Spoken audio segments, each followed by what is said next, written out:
स्थानिक चिखलदरा येथील upper plateau या ठिकाणी असलेले वनविभागाच्या विश्रामगृहाला सकाळच्या सुमारास शॉर्ट सर्किटमुळे आग लागली। या आगीत तर विश्रामगृहाच्या वायरिंगला लागलेल्या आगीमुळे या ठिकाणी थांबलेले पर्यटक भयभीत झाले होते। स्थानिक विश्रामगृहाला आग लागली ही बातमी गावात वाऱ्यासारखी पसरली, त्यामुळे बघणाऱ्यांची आणि विझवणाऱ्यांची गर्दी जमली होती।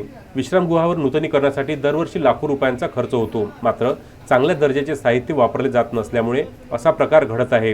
तरी विश्रामगृहावर नूतनीकरणासाठी होणाऱ्या खर्चांवर प्रश्नचिन्ह निर्माण झाले आहे। विश्रामगृहाला शॉर्ट सर्किटमुळे आग लागली। या आगीत विश्रामगृहाचा काही भाग जळाला असून विश्रामगृहाची सीलिंग सुद्धा थोडीफार जळाली आहे।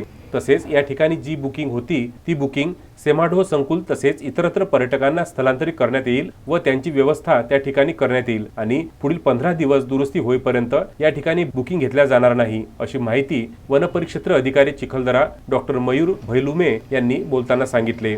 मारुती पाटणकर, विदर्भ न्यूज, चिखलदरा।